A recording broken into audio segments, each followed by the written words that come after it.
নিয়ে নিত। আমার স্বামীকে একা কেন নিল? তাকে ছাড়া আমি তো বাঁচতে পারবো না এই সমাজে।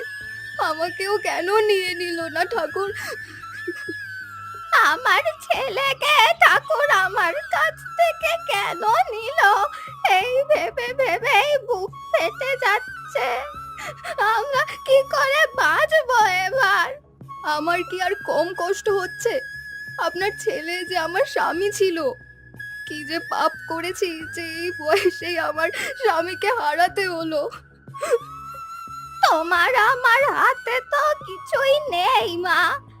রোজকার মতো কাজে গেল, বিকেল গড়িয়ে রাত হলো আর ফিরলো না। মা, মা, এখন আমরা কি করে চলবো? আপনার ছেলেই তো আমাদের সংসারের হাল টানতো, এখন সেই নেই। আমিও যে কিছু বুঝে উঠতে পারছি না মা। কি করব, কোথায় যাব, কিচ্ছু জানি না। শুনেছ গিন্নি, রতন আর নেই বুঝলে। রতন আর নেই মানে? কি বলছো? কি হয়েছে রতনের? পরশুদিন কাদের সঙ্গে জানি কাজে গিয়েছিল শহরে। দিন যায় রাত যায়, রতন আর ফেরে না। বুড়ি আর বুড়ির বৌমা নীলিমা পরের দিন সকালে খবর পায় রতন আর নেই। হে বাবা, এত সব হয়ে গেল আর আমি কিছুই জানি না। আমাদের নীলিমা ও বুড়ির পাশে থাকা দরকার এই সময়টায়। সে তো বটেই, ভাবছি আজকে গিয়ে একবার দেখা করে আসি বুড়িমা আর নীলিমার সাথে। নীলিমা তো আমার বোনের মতো ছিল। ওদের সংসারে তো রতনই একমাত্র উপার্জনকারী ছিল। এখন বুড়িমা আর নীলিমা কিভাবে সংসার টানবে? সে তো আমি জানি না, তবে ওদের সংসার ওদেরই টানতে হবে। অন্য কেউ তো আর ওদের সংসার টানবে না। তবু যদি তুমি কোনোভাবে সাহায্য করতে পারো তাহলে করে দিও। বেচারি নীলিমারই বা কি বয়স, এইটুকু বয়সে বর হারালো। হ্যাঁ, যতটা পারি করব সাহায্য। আগে গিয়ে পরিস্থিতি দেখি কি অবস্থায় আছে ওরা। এখনই যাবে? হ্যাঁ হ্যাঁ, যাই দেখে আসি। মনটা একবার ডাকছে খুব বুঝলে।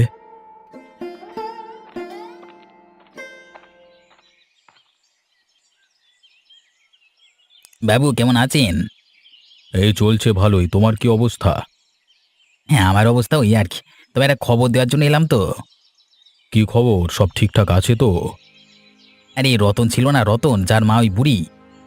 হ্যাঁ, তো রতন চিনি তো, বেশ ভালো পরিশ্রমী ছেলে। তো কেন, কি হয়েছে কি? আর কি বলবো, পরশুদিন হয়েছে ঘটনাটা, সে আর নেই বুঝলেন। ওমা, এ এ কি কথা বলছো তুমি? এ, শুনে মনটা খারাপ হয়ে গেল গো। তা এখন তার মা আর স্ত্রীর কি অবস্থা? কি আর অবস্থা হবে, বুড়ি খালি এক গান গায় যে ঠাকুর কেন তাকে আগে নিল না, ছেলেকে কেন নিল, এই সব আর কি, বুঝতেই তো পারছেন। খগেন, এভাবে বলো না। ছেলে হারালে মানুষ এভাবেই কষ্ট পায়। না মানে আমি বলছিলাম যে এইভাবে বসে বসে বিলাপ করলে তো ছেলে আর ফিরে আসবে না। মায়ের মন কি আর এত শত বোঝে? তার রতনের তো বউ আছে, তাই না? হ্যাঁ, রতনের বউটাও খুব কান্নাকাটি করছে। কতই বা বয়স তার, এই বয়সে বিধবা হলো বেচারি। বুড়ি আর নীলিমাকে বলো কোনো সমস্যা হলে বা কোনো সাহায্যের দরকার হলে যেন আমাকে জানায়। বলছি কি বাবু, শুধু শুধু ঝামেলায় জড়াবেন না। ওরা যদি একবার বুঝে যায় আপনি ওদের প্রতি দরদ দেখাচ্ছেন, তখন ওরা আপনার উপর নির্ভরশীল হয়ে যাবে বুঝলেন। আমি এই গায়ের মোড়ল, আমি জানি মানুষকে কিভাবে সাহায্য করতে হয়। আর তার সাথে এও জানি মানুষকে কখন কিভাবে শায়েস্তা করতে হয়। তাই আমাকে কিছু শেখাতে না এলেই ভালো হয় খগেন। না মানে আপনি মানে কাকে সাহায্য আর কাকে সাহায্য করবেন তা সম্পূর্ণ আপনার ব্যাপার। আমি খালি একবার সচেতন করে দিলাম। ও মা, গোপাল তুই এলি? কতদিন পর এলি বাবা। হ্যাঁ গো বুড়িমা, রতনের খবরটা পেয়েই ছুটে এলাম। তোমাদের সাথে দেখা করতে এলাম আর কি। তা নীলিমা কোথায়, দেখতে পাচ্ছি না যে। সে তো কাজের সন্ধানে গেছে। রতনই তো একমাত্র উপার্জনকারী ছিল। এখন যা করার নীলিমাকেই করতে হবে। আমার না মনে আর না গায়ে কোথাও আর কোনো জোর নেই রে। বুঝি গো বুড়িমা, বুঝি। সেই সব ভেবেই তো ছুটে দেখা করতে এলাম, যদি তোমাদের কোনোভাবে সাহায্য করতে পারি। দেখি নীলিমা কোনো কাজ জোগাড় করে আসতে পারে কিনা। ঘরে যা আনার ছিল সবই তো প্রায় শেষের পথে। আচ্ছা বুড়িমা, এই কুমড়ো বাগানটা তো তোমাদেরই তাই না? বেশ ভালো হয়েছে। হ্যাঁ, রতন খুব শখ করে এই কুমড়ো গাছটা লাগিয়েছিল। ভালোই তো পাতা হয়েছে। আমি অল্প কিছু পাতা তুলে বাজারে নিয়ে গিয়ে দেখব বিক্রি হয় কিনা, কেমন? হ্যাঁ, দেখে বিক্রি হয় কিনা। যদি বিক্রি হয় তো ঘরে দুটো টাকা আসবে। বিক্রি ভালো হলে নীলিমাকে বলবো বাজারে গিয়ে বাকি পাতা বিক্রি করতে, তাহলে একটা রোজগারের পথ পাবে। বুদ্ধিটা তো মন্দ দিসনি। বাজারে গিয়ে দেখ কেমন বিক্রি হয়। যদি ভালো বিক্রি হয় তাহলে তো ভালোই হবে। হ্যাঁ, আমি কিছু পাতা নিয়ে বাজারে যাই, মনে তো হচ্ছে ভালোই দাম পাবো।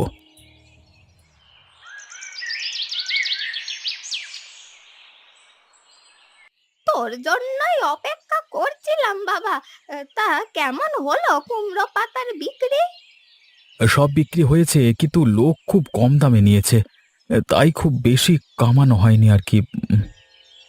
এত কম কামাই হলে তো এ দিয়ে সংসার চালাতে পারবো না গোপাল। সেই তো ভেবেছিলাম ঠিকঠাক কামাই হলে নীলিমাকে বলতাম কুমড়োর পাতার দোকান দিতে, কিন্তু নীলিমা তো এখনো আসেনি।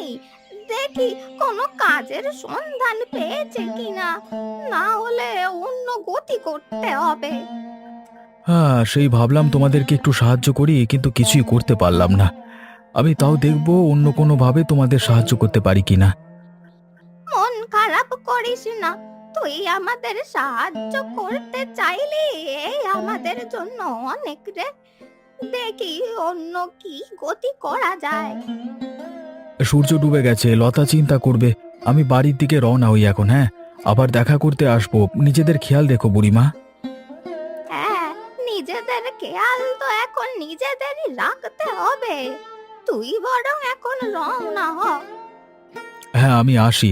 আর এই টাকাটা রাখো, খুবই সামান্য পেয়েছি। কুমড়ো পাতা বিক্রি করে রাখো, এ নাও, এ ধরো। ঠিক আছে গোপাল, সাবধানে যাস বাবা।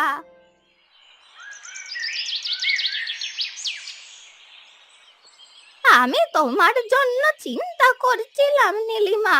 এত দেরি হলো যে ফিরতে। একটা কাজের সন্ধানে অনেক দূরে গিয়েছিলাম মা। তা কোনো কাজ কি পেলে? কোনো ব্যবস্থা কি হলো? না মা, কোনো কাজ পাইনি। প্রতিটা দোকানে বাজারে গিয়ে প্রতিটা লোককে বললাম একটা কাজ থাকলে দাও, খুব দরকার, কিন্তু কেউ আর কোনো কাজই দিল না। মন খারাপ করে আর কি হবে মা? বিপদের সময় চারদিক থেকেই বিপদ নেমে আসে। সেটাই তো দেখছি মা, কিন্তু কিছু না কিছু তো করতেই হবে, না হলে তো না খেয়ে মরতে হবে আমাদের দুজনকে।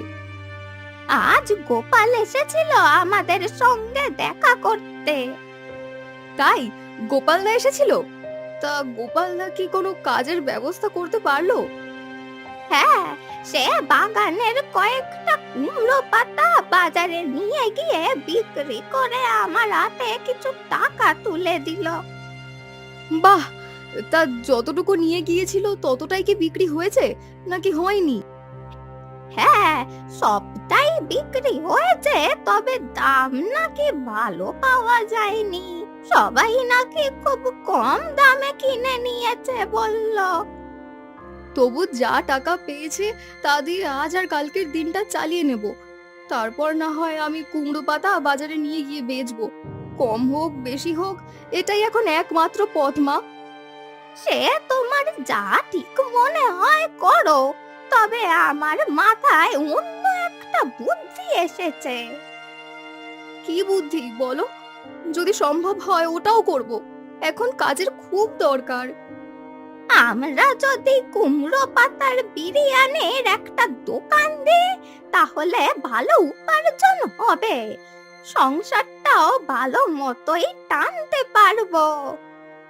মা, এটা কিন্তু তুমি খারাপ বলনি, কিন্তু দোকান খোলার জন্য তো অনেক টাকা দরকার, সাথে জায়গা, আরো অনেক কিছু। হ্যাঁ, সেটা আমিও ভাবছি। টাকা জোগাড় করে যদি একবার দোকানটা দিতে পারতাম, তাহলে কিছু একটা ব্যবস্থা হতো। আচ্ছা, আমরা যদি অবিনাশ বাবুর কাছ থেকে কিছু টাকা ধার চাই ব্যবসাটা শুরু করার জন্য, তাহলে হয়তো উনি আমাদের সাহায্য করতেন। হ্যাঁ, অবিনাশ বাবু এ গায়ের মোড়ল, খুব ভালো মানুষ। আমাদের বিপদের কথা জানলে অবশ্যই উনি টাকা দিয়ে সাহায্য করবেন। আর ব্যবসাটা দাঁড়িয়ে গেলে ওনার টাকাও ফেরত দিতে পারবো। কি বলো মা? ঠিক আছে, কাল সকালে আমি ওনার বাড়ি গিয়ে দোকান খোলার জন্য কিছু টাকা ধার নিয়ে আসবো।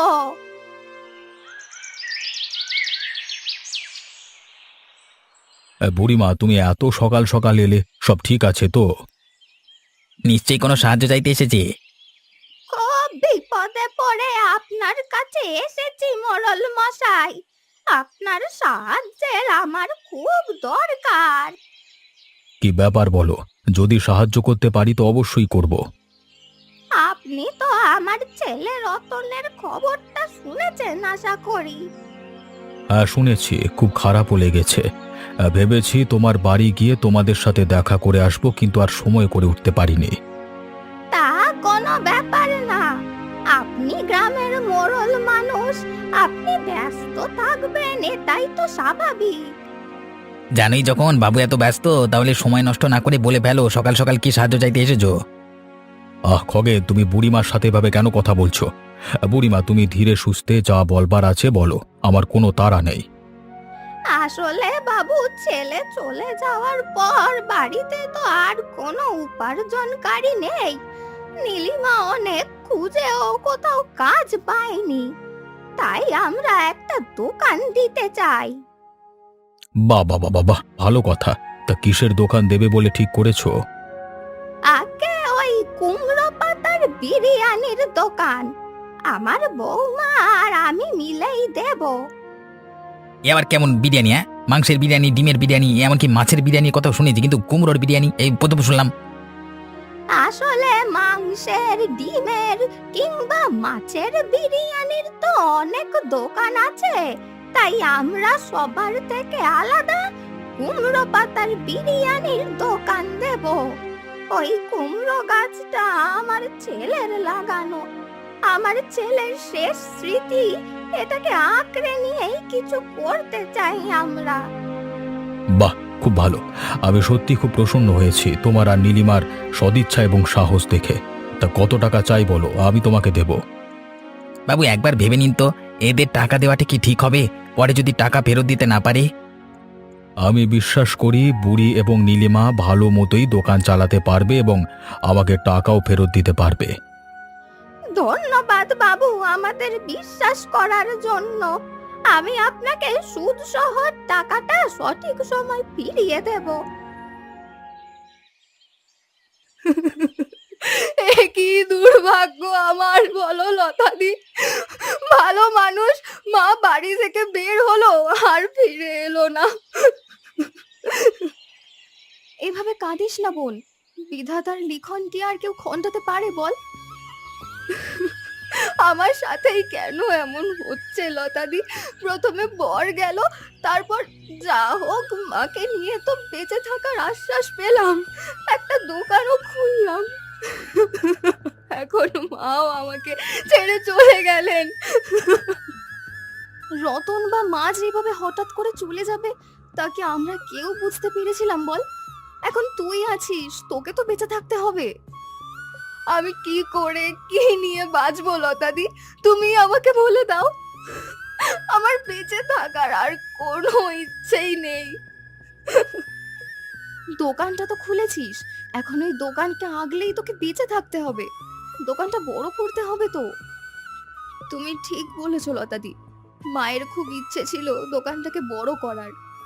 আমি আবার দোকান খুলবো, একাই সব করব। সে তো তোকে সব একাই করতে হবে, কিন্তু প্রথম কয়েকদিন তোর গোপালদাকে নিয়ে যাস, সময়টা তো তোর খুব ভারী যাচ্ছে। হ্যাঁ ঠিক আছে লতাদি, গোপালদাকে তুমি তাহলে পাঠিয়ে দিও। আমি আজ আবার দোকান খুলবো, এখন আমার দোকানই আমার জন্য সব। বাহ নীলিমাদি, তোমার হাতে তো জাদু আছে দেখছি। কি সুন্দর খেতে, যেন একেবারে অমৃত। সত্যি বলছো? আমার হাতের বিরিয়ানি তোমাদের এত ভালো লেগেছে? আমি তো ভাবছিলাম তোমাদের আদৌ পছন্দ হবে কিনা। হ্যাঁ গো নীলিমাদি, খুব ভালো তোমার রান্নার হাত। আমার তো খুব ভালো লেগেছে, মনে হচ্ছে খেয়েই যাই। তোমাদের অনেক ধন্যবাদ। তোমরা আবার এসো আমার দোকানে। তোমরা আমার প্রথম খদ্দের, তোমাদের জন্য বিশেষ ছাড় থাকবে। আবার আসবো মানে? রোজ আসবো, সাথে আমাদের বন্ধু আত্মীয় সকলকে নিয়ে আসবো। আমি বলছি তোমাকে নীলিমাদি, তোমার এই দোকানের অনেক নাম হবে আর অনেক বড় হবে। তোমাদের সমর্থন আর শুভকামনা পেলে সত্যিই আমি অনেক দূর এগোতে পারবো। হ্যাঁ হ্যাঁ, অবশ্যই। আমরা সবাই সবসময় তোমার পাশে আছি। খগেনদা, আপনি এখানে? হ্যাঁ, দেখতে এলাম তোমাদের ব্যবসা কেমন চলছে। তা দেখে তো মনে হচ্ছে ভালোই চলছে। মা আর রতন এখন আমার সাথে নেই, কিন্তু তারা আমাকে দেখছেন, আমাকে আশীর্বাদ করছেন। তাই ব্যবসাটা ভালোই দাঁড়িয়ে পড়েছে কয়েকদিনের মধ্যে। হ্যাঁ বুঝলাম। তা অবিনাশবাবুর কাছ থেকে টাকা ধারের ব্যাপারটা মনে আছে তো? হ্যাঁ হ্যাঁ, আমার মনে আছে। এই মাস শেষ হলে সবটা না পারি কিছু টাকা অবিনাশ বাবুকে দিয়ে আসবো। আমি একটা ব্যবস্থা করে দিতে পারি, তাতে তোমাকে আর অবিনাশবাবুকে কোনো টাকাই ফেরত দিতে হবে না। কি ব্যবস্থা? মানে আমি ঠিক বুঝতে পারলাম না। পরিষ্কার করে বলো, কি বলতে চাইছো? ব্যবস্থা হলো এই যে, যদি তুমি আমাকে তোমার দোকানের অংশীদার করো, তাহলে তোমাকে আর কোনো টাকা দিতে হবে না। খালি যা লাভ হবে তা আমরা দুজনে ভাগ করে নেব। এসব কি বলছেন? আমি তোমাকে কেন অংশীদারি দেব? আমাকে কি বোকা পেয়েছো? এই জন্যই বলে মেয়ে মানুষকে ব্যবসা করতে না, বুঝলে? এত সুন্দর লাভজনক হিসেবটা তুমি বুঝতেই পারলে না। আমি সব বুঝতে পেরেছি। আমার দোকান হাতানোর ধান্দা, তাই না? তোমাকে যেন আর কোনোদিনও আমার দোকানের আশেপাশে না দেখি। দূর হয়ে যাও এখান থেকে। তোমার সাহস তো কম না, আমাকে তাড়িয়ে দিচ্ছ। দেখো এবার আমি কি করি। আমাকে তুমি ঠিকমতো চেনো না, বুঝলে তো? তোমাকে আমি ভালোই চিনে গেছি। যা ইচ্ছে তাই করো, আমি আর কোনো কিছুতে কোনো ভয় পাই না। সময় সব বলবে। দুটো মানুষ তোমার হাতের রান্না খেয়ে দুটো প্রশংসা করেছে, সেতে তোমার মনে এবারে ভয় ডর চলে গেছে, তাই না? নিজেকে কি না কি মনে করছো, দেখো আমি কি করি তোমার। হ্যাঁ হ্যাঁ, যাও, যা খুশি করো, ভয় পাই না তোমাকে আমি।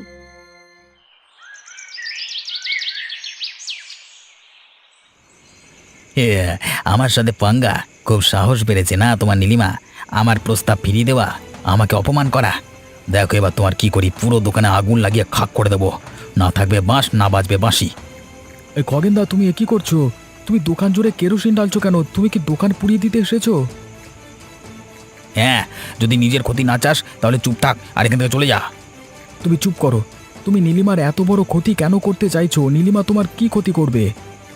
অত বুঝতে হবে না তোকে। এখান থেকে চলে যেতে বলছি, চলে যা। আমার কাজের মাঝে একদম ব্যাগড়া দিতে আসবি না। আমি তোমাকে ভয় পাই না। নীলিমা আমার বোনের মতো, ওর কোনো ক্ষতি আমি মেনে নেব না। কি করবি তুই? হ্যাঁ, কি করবি তুই? আমার কোনো কিচ্ছু করতে পারবি না। সাধারণ গায়ের লোক নুন আনতে পান্তা পোড়ায়, তার আবার বড় বড় ডায়লগ। হ্যাঁ, আমি গ্রামের সাধারণ মানুষ, কিন্তু গায়ে যা জোর আছে তা দিয়ে আমি তোমাকে ধরে বেঁধে অবিনাশবাবুর কাছে নিয়ে যেতে পারবো। তিনি তোমার সঠিক বিচার করবেন। না গোপাল, আমি বুঝতে পারছি আমি কি ভুল করতে চলেছিলাম। আমাকে ছেড়ে দে। এখন অবিনাশবাবুর নাম শুনে ভয় পাচ্ছ? আমি এবার তোমাকে হাতে নাতে ধরেছি, আর কি ছাড়বো তোমাকে?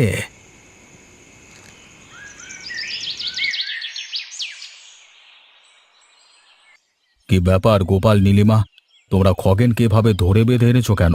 খগেন কি করেছে? বাবু, কাল রাতে খগেন আমার দোকানে আগুন লাগাতে গিয়েছিল। গোপাল দা ওকে হাতে নাতে ধরেছে। এখনো আমার দোকানময় কেরোসিন তেলের গন্ধ বেরোচ্ছে। কি বলছো কি নীলিমা? এসব কি সত্যি খগেন? আমি কোনোদিনও ভাবতে পারিনি খগেন আমার চোখের আড়ালে এসব করবে তুমি। না বাবু, আসলে ওরা আমাকে মিথ্যে মিথ্যে ভাসাচ্ছে আর কি, মানে আমি এসব করিনি। আর কোনো মিথ্যে কথা বলে লাভ নেই খগেন, আমরা তোমাকে ধরে ফেলেছি। সব সত্যি কথা বলো মোড়ল মশাইকে। খগেন, তোমাকে আমি শেষবারের মতো সাবধান করছি, যা সত্য সব খুলে বলো। হ্যাঁ, আমি সব সত্যি বলছি। আমার নীলিমার দোকান দেখে খুব হিংসে আর লোভ হয়েছিল, তাই আমি ওর দোকান পুড়িয়ে দিতে গেছিলাম। কি? আমি তো বিশ্বাস করতে পারছি না তোর এত বড় আস্পর্ধা খগেন। আমার মা যে হঠাৎ করে দুর্ঘটনায় চলে গেলেন, এখন আমার মনে হচ্ছে তার পেছনেও হয়তো এই খগেনেরই হাত আছে। খগেন, যা যা অন্যায় করেছিস সব স্পষ্ট করে বল, নইলে গায়ের লোকের হাতে ছেড়ে দেব আর বেঁচে ঘর ফিরতে পারবি না। হ্যাঁ বাবু, আমি সব অন্যায় স্বীকার করছি। আমি বুড়িকে মেরেছিলাম যাতে দোকান দখল করতে পারি। কেন আমার সাথে এমন করলি? বর চলে যাওয়ার পর মা আমার একমাত্র সম্বল ছিল, তাকে কেন তুই এভাবে মেরে ফেললি? কাঁদিস না বোন, আজকে এই রাবণকে শাস্তি দিতেই হবে ওর অপকর্মের জন্য। বুড়িকে মারবার পর কি করলি বল শিগগির। নীলিমা হার না মেনে আবার দোকান খুললো তো। নীলিমাকে অংশীদারির প্রস্তাব দিলাম, কিন্তু সে আমাকে অপমান করলো। তাই আমি রাগে হিংসায় দোকান পুড়িয়ে দিতে গেছিলাম। তুই একজন বৃদ্ধাকে খুন করেছিস, দোকান পুড়িয়ে দিতে চেয়েছিস, তোকে তো পুলিশের হাতে তুলে দিতে হবে। হ্যাঁ, একদম ঠিক বলেছেন বাবু, ওকে পুলিশের হাতেই তুলে দিতে হবে। এমন দানবকে গ্রামে রাখা যাবে না। অবিনাশ বাবু, নীলিমা আমার খুব ভুল হয়ে গেছে। হিংসেতে আমার চোখ অন্ধ হয়ে গেছিল, তো আমাকে ক্ষমা করে দাও শেষবারের মতো। তুই যা করেছিস তার কোনো ক্ষমা হয় না। তোর মতো লোক গ্রামে থাকলে কেউ শান্তিতে শ্বাস অবধি নিতে পারবে না। ওই গ্রাম থেকে দূর হলে আমি শান্তিতে আমার দোকান নিয়ে থাকতে পারবো। চিন্তা করো না নীলিমা, আজই এই বদমাশকে পুলিশে দেব। এরপর তুমি নিশ্চিন্তে তোমার দোকান চালাতে পারবে।